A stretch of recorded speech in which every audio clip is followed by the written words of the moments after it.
तो उन भगवान की माया का कोई पार नहीं पा सकता।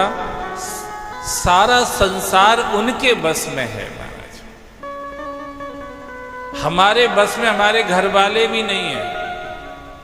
वे भी इधर चलते उधर चलते, हम लोग चिल्लाते रहते, रोते रहते, कुछ भी लड़ते रहते, पर हमारे हिसाब से कोई घर का आदमी चलता नहीं है।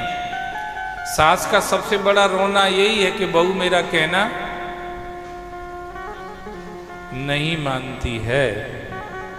जितनी सासुएं हैं नई पुरानी सबको एक्सपीरियंस होएगा।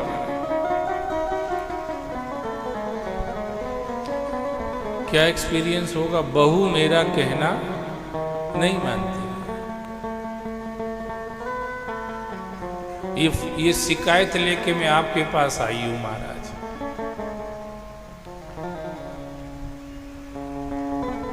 हम लोगों की स्थिति यह है कि हमारे घर के 2 आदमी में से भी एक आदमी भी हमारी बात नहीं मानता। भगवान की बस में सारी दुनिया है। भगवान ने जो बनाए हैं नियम, वो सबको फॉलो करना पड़ते हैं। उनने बना दिया, जन्म होना है तो होना है, मृत्यु होना है तो होना है, इस बीच में रोग दोष जो भी होना है वो सब होना है। उनने बना दिया है, हम लोग भोग रहे हैं बस। हम उसको ओवरटेक नहीं कर पा रहे, भोग रहे हैं। सब कुछ उस भगवान के बस में है। इसलिए कभी भी अपने आप को या किसी अपने वाले को भगवान मत कहो। भगवान ही भगवान है बस।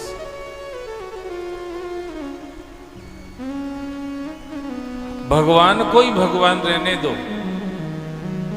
अपनी भलाई इसी में है कि अपन उस भगवान के बने रहे बस। अपन उस भगवान के बने रहें जो है बस। शास्त्र घोषित है जो भगवान, हम उस भगवान के बने रहें, हमारा इसी में हित है महाराज।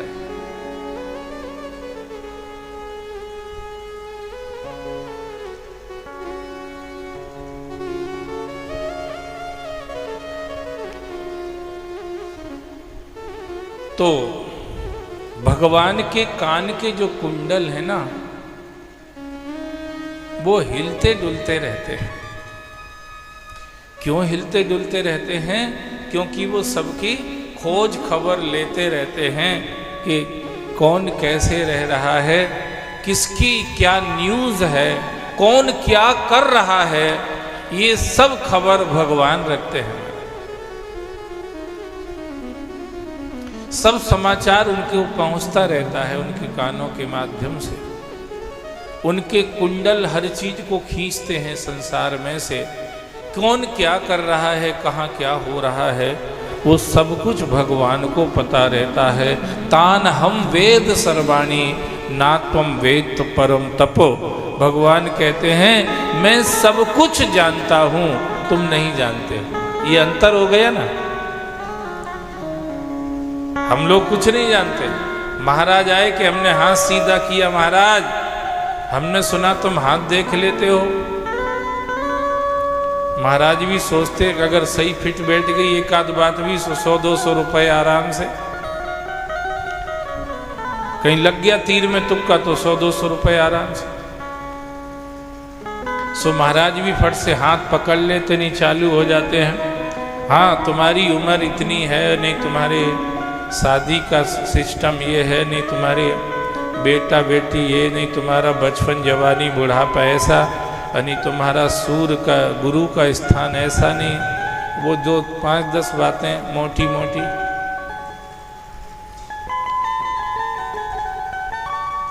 बता देते हैं।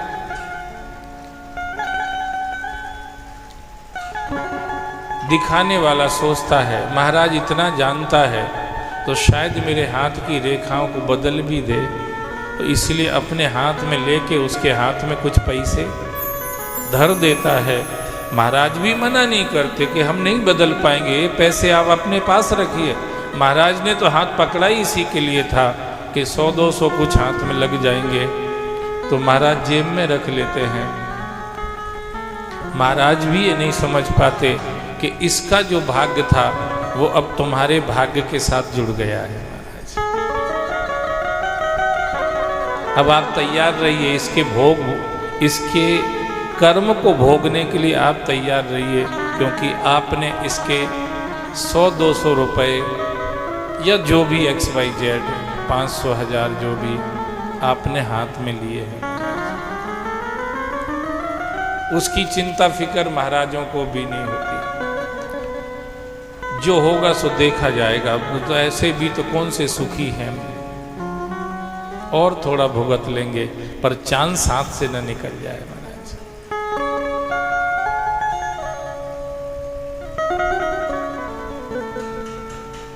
तो ये सब चलता रहता है, ये दुनिया है महाराज, ये सब चलता रहता है।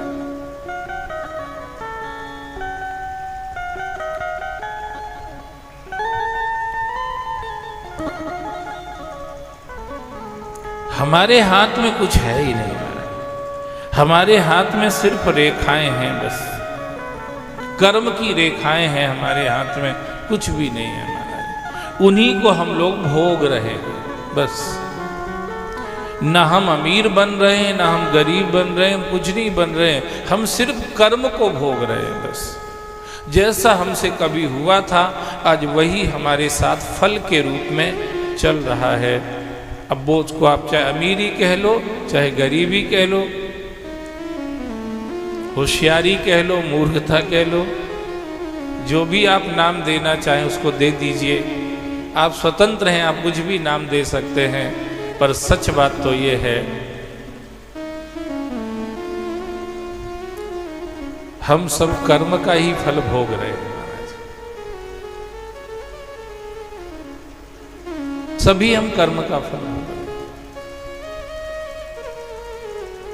पर एक चीज याद रखिए, कर्म के फल भोगने से आप कभी संतुष्ट नहीं होंगे, आपको दिक्कत ही बनी रहेगी, आप अंदर से परेशानी महसूस करते रहेंगे।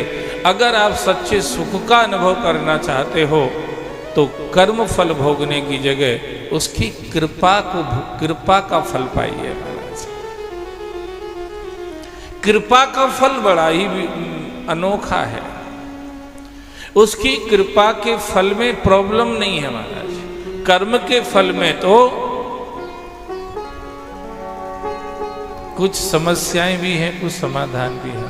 कर्म का फल ऐसा है, एक झोली में फूल भरे हैं, एक झोली में कांटे, किसी को फूल किसी को कांटे, बांटने वाला बांटे।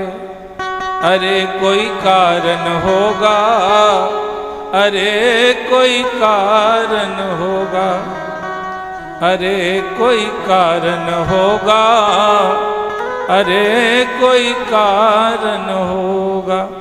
है कि नहीं है?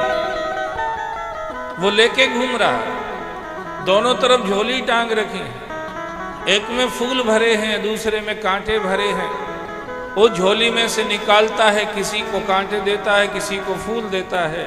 भगवान से किसी ने पूछा, ये भेद क्यों कर रहे हो? इसकी झोली फूल से भर दी, उसकी झोली में कांटे डाल दिए, आप ये भेद क्यों कर रहे हो? भगवान ने कहा, भेद नहीं कर रहा हूं, कर्म का फल बांट रहा हूं। तिनका काल रूप में भ्राता, शुभ और अशुभ कर्म फल दाता। ये कर्म का फल बांट रहा है।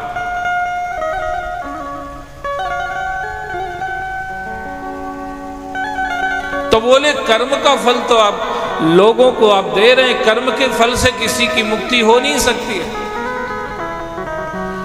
कर्म के फल से संसार से कोई छूट ही नहीं सकता है।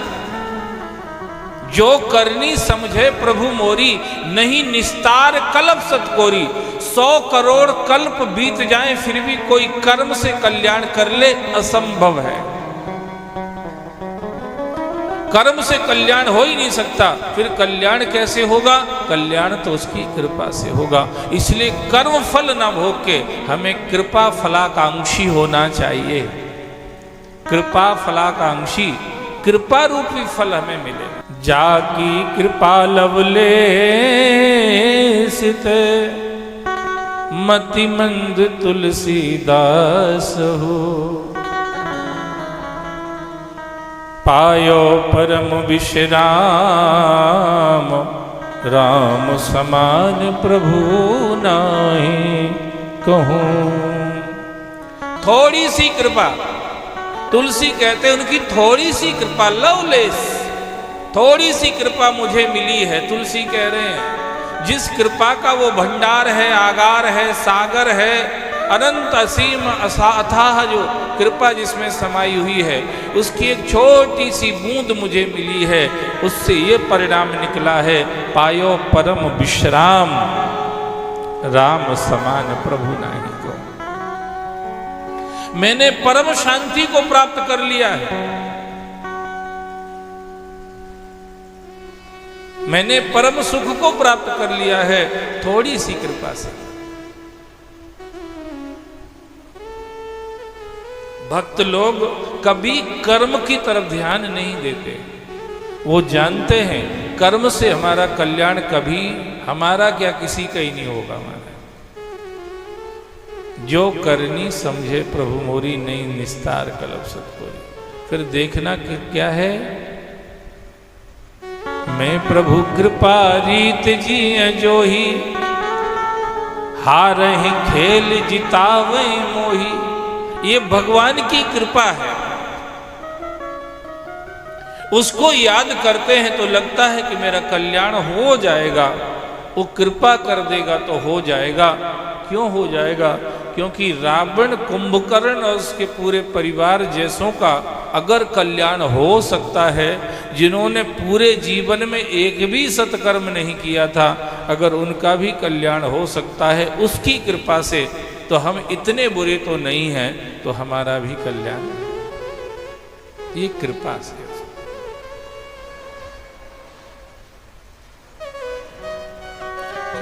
इसलिए कर्म का घमंड मत रखो। कई लोग कहते वर्क इज वर्शिप, कर्म ही पूजा है, और रात दिन लगते रहते, लगे रहते खच्चर और गधे की तरह। Work is worship. ईश्वर के संविधान को सत्संग में बैठ करके सुनो और समझो, उसके अनुसार अपने जीवन का प्लान तैयार करो। उसी में हमारी आपकी भलाई है भैया। बस अपने मनगढ़ंत संविधान से हम लोग उलझते चले जाएंगे, सुलझने की जगह और उलझते जाएंगे, फंसते चले जाएंगे। इसलिए सत्संग में बैठ के ईश्वर के संविधान को समझो और उसके अनुसार यात्रा बढ़ाओ।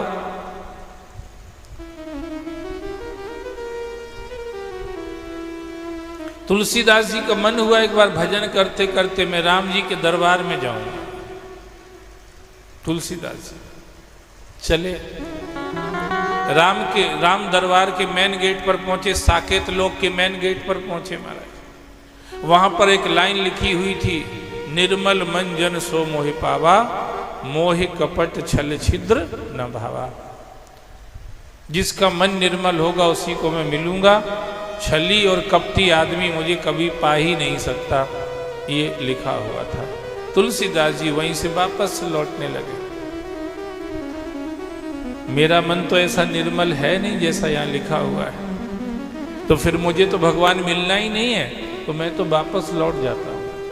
लौट ही रहे थे कि रास्ते में भरत जी मिल गए। भरत जी ने पहचान लिया, अरे तुलसी बाबा क्यों वापस जा रहे हो?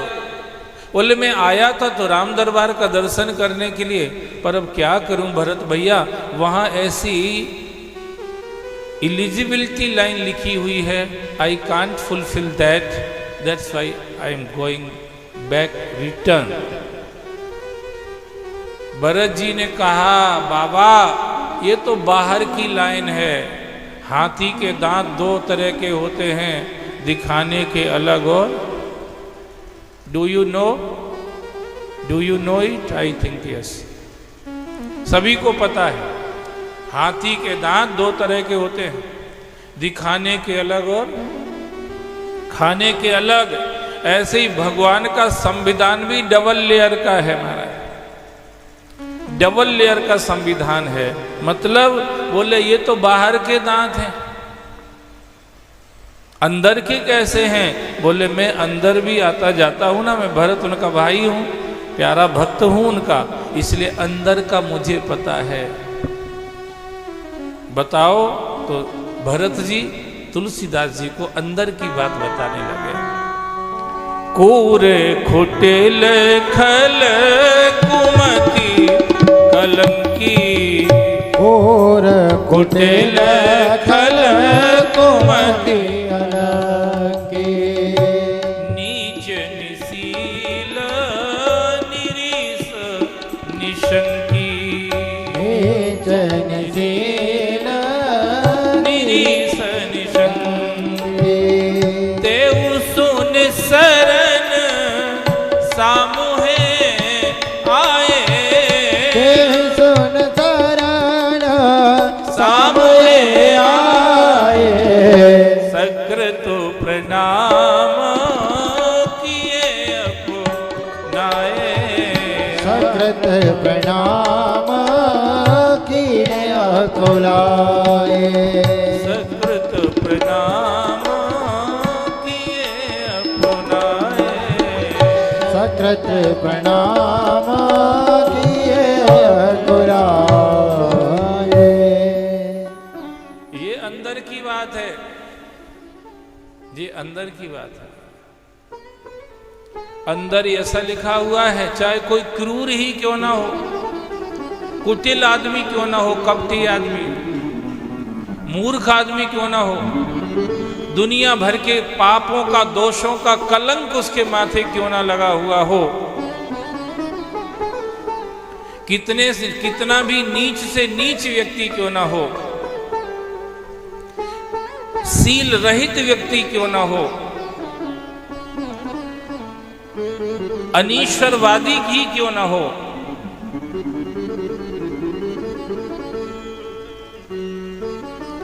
किसी भी अनुशासन मर्यादा का उल्लंघन करने वाला ही क्यों ना हो,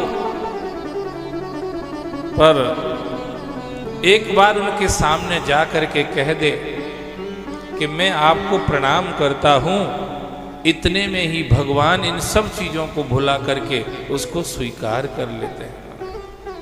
तेउ सुन शरण सामुहे आए, सर्व धर्मान प्रत्यज माम एकम शरणम ब्रज, अहम त्वा सर्व पापेभ्यो मोक्षयिष्यामि मा शुचः।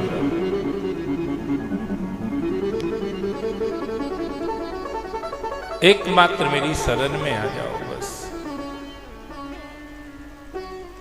फिर मैं तुम्हें सारे दोषों से, पापों से मुक्त करा दूंगा, छुटकारा दिला दूंगा, छुड़ा दूंगा।